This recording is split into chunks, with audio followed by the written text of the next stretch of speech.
ప్రేక్షకులందరికీ నమస్కారం. నేను మీ జాహ్నవి. 2025 కొత్త సంవత్సరం వచ్చేస్తుంది.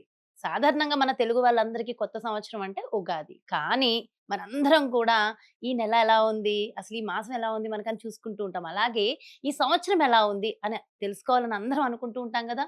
సో, 2025 చాలా చాలా ఇంపార్టెంట్ ఇయర్. మరి ఈ ఇయర్ మొత్తం మనకెలా ఉండబోతోంది?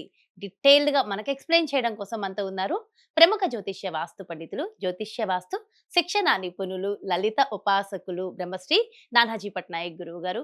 మరి ఈ సంవత్సరం మొత్తం ద్వాదశ రాసుల వారికి ఇండివిడ్యువల్‌గా ఎలా ఉందనేది ఒక్కసారి గురువుగారి మాటల్లో అడిగి తెలుసుకుందాం. నమస్కారం గురువుగారు. శ్రీమాత్రే నమః. గురువుగారు 2025లో 4 గ్రహాల ఇంపాక్ట్ ద్వాదశ రాసుల వారికి ఎలా ఉండబోతోంది మాట్లాడుకుంటున్నాం. మరి ఇందులో భాగంగా మకర రాశి వారికి ఈ సంవత్సరం అంతా ఎలా ఉండబోతోంది? మకరం వారికి గనక చూసుకుంటే ఫస్ట్ ఆఫ్ ఆల్ వీళ్ళకి లగ్నాధిపతి 2లో ఉన్నాడు. అండ్ ఈ 2లో ఉండే లగ్నాధిపతి మార్చి 29వ తేదీ వరకు ఉండి తర్వాత 3కి వెళ్తాడు. అప్పటి వరకు కొంచెం ఫైనాన్షియల్గా కానివ్వండి, అంటే అనవసరమైన వాటికి పిచ్చి పిచ్చి ఖర్చులు అవ్వడం, కుటుంబ సభ్యులతో కొంచెం ఫైనాన్షియల్ మ్యాటర్స్లో కొంచెం ఘర్షణ వాతావరణం ఏర్పడడం అనేటువంటిది చాలా స్పష్టంగా చూపిస్తుంది మకరం వారికి. అలాగే ఈ ఎప్పుడైతే 3లోకి వెళ్తాడో సహజంగా ఏలినాటి శని అయిపోతుంది. వీళ్ళకి ఇది ఒక గుడ్ న్యూస్. మార్చి 29వ తేదీ నుంచి అయిపోతుంది. సో 3లోకి వెళ్ళిపోతాడు. 3లోకి ఎప్పుడైతే వెళ్ళాడో వీళ్ళు చేసే ప్రయత్నాలు కొంచెం స్పిరిచువల్గా గురుబలం పెరగడం ఇవన్నీ కూడా ఉంటాయి. ఎందుకు అంటే ఇది గురు రాసుల్లోకి వెళ్ళాడు. సో గురువు యొక్క ఎనర్జీస్ని తీసుకుంటాడు శని ఇక్కడ. ఓకే, ఇక్కడ కొన్ని రాసులకేమో గురువు యొక్క ఎనర్జీని తగ్గించేది ఉంటుంది, కొన్ని తీసుకోవడం ఉంటుంది. సో ఇక్కడ తీసుకుంటాడు ఖచ్చితంగా. అండ్ అట్లాగే ఇక్కడ శని ఎప్పుడైతే 3లోకి వెళ్ళాడో చేసే ప్రయత్నం ఫలిస్తుందని చెప్పాము. ఆల్రెడీ రాహు 3లో ఉన్నాడు. సో ఎప్పుడైతే రాహు 3లో ఉన్నాడో వీళ్ళిద్దరూ ఒక 2 నెలలు ఉంటారమ్మా అక్కడ కలిసి. సో ఆ 2 నెలలు మాత్రం ఎప్పుడు మార్చి 29వ తేదీ నుంచి మే ఎండింగ్ వరకు మాత్రం వీళ్ళు మాట్లాడేటప్పుడు, కమ్యూనికేట్ చేసేటప్పుడు, ఏదైనా ఒక అగ్రిమెంట్ మీద సంతకం పెట్టేటప్పుడు చాలా కేర్గా ఉండాలి మకరం వారు. ఇక్కడ వీళ్ళు రాంగ్ స్టెప్ వేస్తారు తెలియక. అది చాలా కేర్గా ఉంటూ కంపల్సరీ అగ్రిమెంట్స్ ఉంటాయి. కొంతమందికి రోజు ఏదో ఒక అగ్రిమెంట్ చేయాల్సి ఉంది. అలాంటి వాళ్ళు మాత్రం కొంచెం దుర్గాదేవిని, ఆంజనేయ స్వామిని లేదా దుర్గాదేవిని, మన వీరిని ఎవరిని వెంకటేశ్వర స్వామిని ఎక్కువగా ఆరాధిస్తూ ఉండాలి. అప్పుడు ఆటోమేటిక్గా బాగుంటుంది. అదేవిధంగా ఇక్కడ ఈ రాహు 2లోకి వస్తున్నాడు మే 30వ తేదీ నుంచి. అప్పటి నుంచి ఏంటంటే వీళ్ళకి పర్టికులర్గా సినిమా ఫీల్డ్లో ఉండే వాళ్ళకి బాగుంటుంది.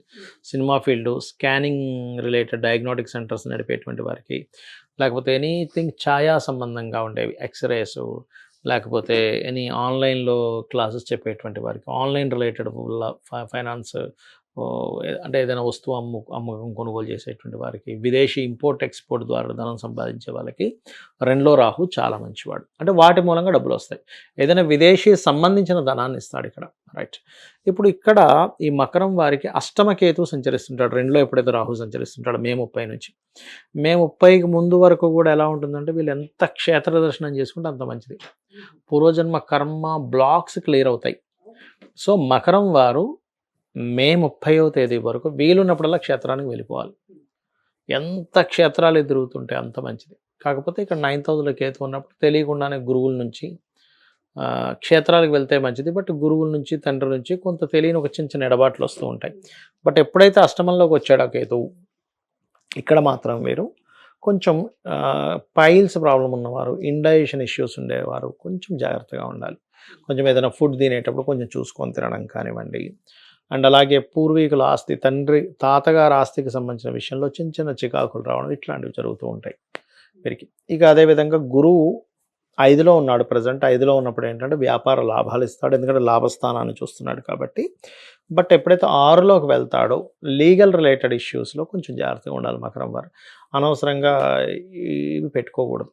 కొంచెం ఏమవుతుంటుందంటే ఇందాక నేను చెప్పాను కదా, ఆ పర్టికులర్ 2 months మీరు చేసే అగ్రిమెంటో, సంతకమో, పంపించిన మెయిలో, మెసేజో దాని ఎఫెక్ట్ అక్కడ ఇస్తుంది. కాబట్టి ఈ 2 months జాగ్రత్త పడగలిగితే ఎప్పటి నుంచి మార్చి 29వ తేదీ నుంచి మే ఎండింగ్ లోపల అక్కడ లీగల్ ఇష్యూస్ రాకుండా ఉంటాయి. అది మెయిన్గా చూసుకోవాలి. 6 గురువు ఏం చేస్తాడు ఎప్పుడు కూడా అంటే ఎవరికైనా కానీ కొంచెం అప్పులు ఇవ్వడం తీసుకునే విషయంలో కొంత జాగ్రత్త పడాలి. సరిపోతుంది. పరిహారము అంటే ఏం చెప్తారు? పరిహారం అంటే పర్టికులర్గా వీళ్ళు ఎక్కువగా చేయవలసిన పరిహారము శనగలు దానంగా ఇవ్వడము, ఏ రోజు ఇవ్వాలి? గురువారం నాడు ఇవ్వాలి. అంటే గోవులకి అరటికాయ తినిపించడము, అండ్ అదేవిధంగా కాస్త పసుపు గంధముల పదార్థాలు మీకు దగ్గరలో ఉండే ఆలయాల్లో అమ్మవారి టెంపుల్కి కానీ విష్ణు ఆలయానికి కానీ అక్కడ ఉపయోగించుకోవడానికి ఇవ్వడం చేసినట్లయితే అన్ని విధాలు. గురువుకు సంబంధించిన అలాగే వీళ్ళు కాస్త అమ్మవారి ఆరాధనే మంచిది వీరికి. అమ్మవారిని ఆరాధిస్తూ ఉంటే సరిపోతుంది. గురుగారు అలాగే మరి గోచారంలో గ్రహాల మార్పు వల్ల మొత్తానికి అంటే దేశ కాలమాన పరిస్థితులు అంటాం కదా, వాటిలో ఎలాంటి మార్పులు రాబోతున్నాయి? ఫస్ట్ ఆఫ్ ఆల్ ఏంటంటే ఎప్పుడు మనం ఒక 1.5 year బ్యాక్ ఒక విషయం చెప్పుకున్నాం.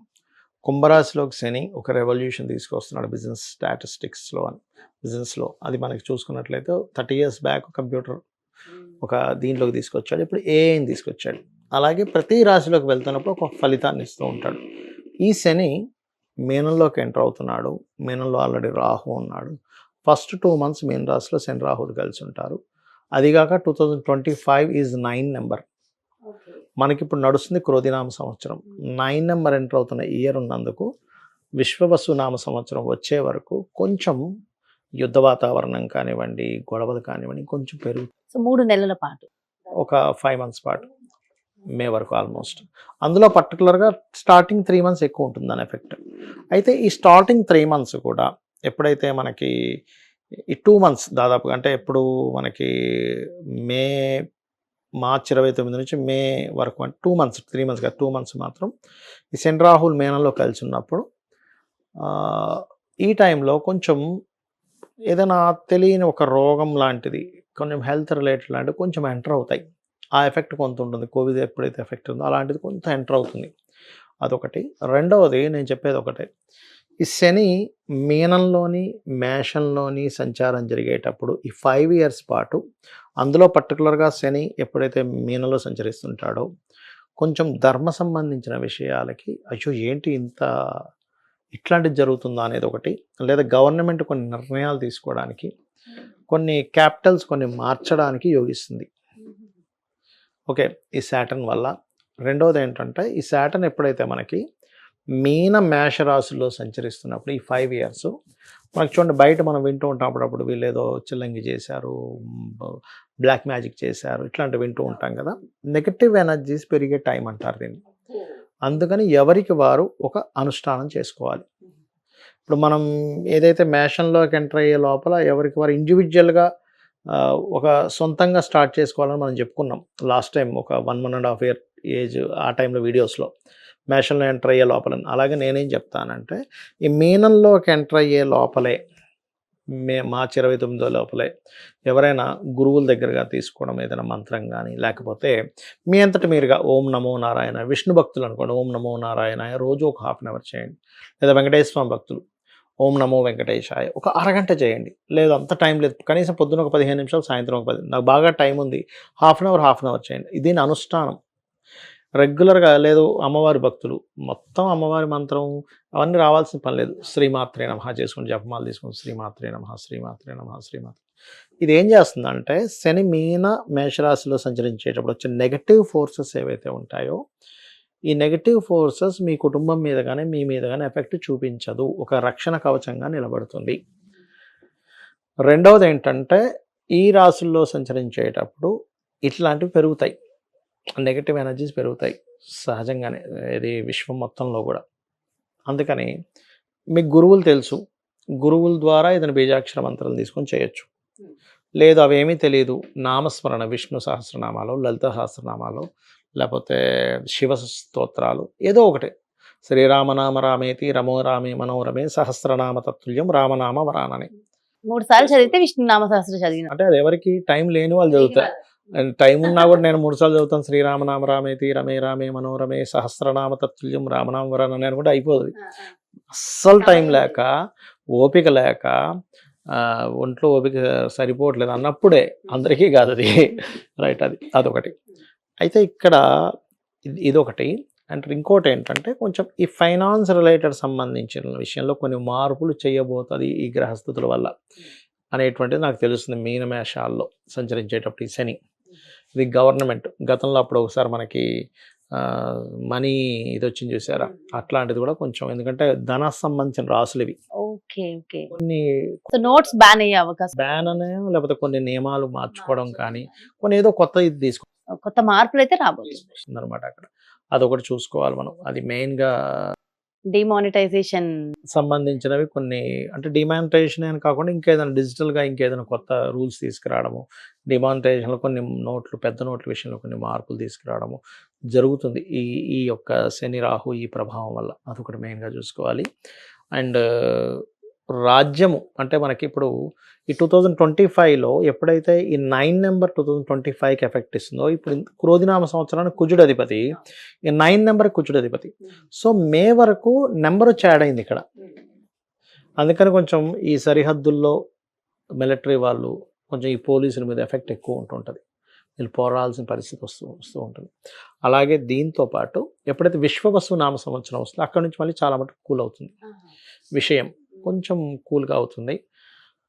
అండ్ విశ్వవసు నామ సంవత్సరానికి రవి అధిపతి కాబట్టి కొన్ని గవర్నమెంట్ కొన్ని ఖచ్చితమైన కొన్ని రూల్స్ తీసుకురావడము, గవర్నమెంట్ కొన్ని విషయాల్లో రూలింగ్ని ఇది మేము ఖచ్చితంగా ప్రవేశపెడుతున్నాం ఎవరేమనుకున్నా అనేటువంటి కొన్ని నిర్ణయాలు తీసుకోవడం అనేది జరుగుతుంది. బికాస్ ఆఫ్ సన్ అధిపతి విశ్వవసు నామ సంవత్సరానికి. సో అగ్రెసివ్ గా ఉండొచ్చు. విశ్వవసు నామ సంవత్సరం గురించి మనం మాట్లాడుకుందాం. నిజంగా వెరీ ఇంట్రెస్టింగ్ ఉంది. సో ఇప్పుడిప్పుడే తెలిసేసుకోవాలన్నంత క్యూరియాసిటీ కనిపిస్తుంది. అది సంవత్సర ఫలితాలు మనం ఉగాదికి మాట్లాడుకుందాం. అది దాని ఫలితం ఏమిటి, అవన్నీ వేరేగా ఉంటాయి కాబట్టి అది వేరు. ఓవరాల్ గా కూడా తొందరలోనే అది కూడా చేసేద్దాం, ఎందుకంటే చాలా ఇంట్రెస్టింగ్ గా ఉంది. ఆ ఇయర్ పేరు వింటుంటేనే చాలా బాగుంది. Thank you so much. శ్రీమాత్రే నమః. చూసారు కదండి, మరి ఇది మరి మీ రాశి ఎలా ఉంది, మరి ఎలాంటి పరిహారాలు మీరు తీసుకోవాలనేది చాలా డీటెయిల్డ్ ఇన్ఫర్మేషన్ గురూజీ అందించారు కదా. సో డెఫినెట్ గా ఫాలో అండి. మరి అదే విధంగా మీ యొక్క జాతకానికి సంబంధించి కానీ, లేదంటే మీ ఇంటి వ్యాపార వాస్తుకు సంబంధించి కానీ గురువు గారిని సంప్రదించాలి, అపాయింట్మెంట్ కావాలి అనుకుంటే ఇంకెందుకు ఆలస్యం, వెంటనే క్రింద డిస్ప్లే అవుతున్నటువంటి నెంబర్స్ కి కాల్ చేయండి, అపాయింట్మెంట్ తీసుకోండి. నమస్తే.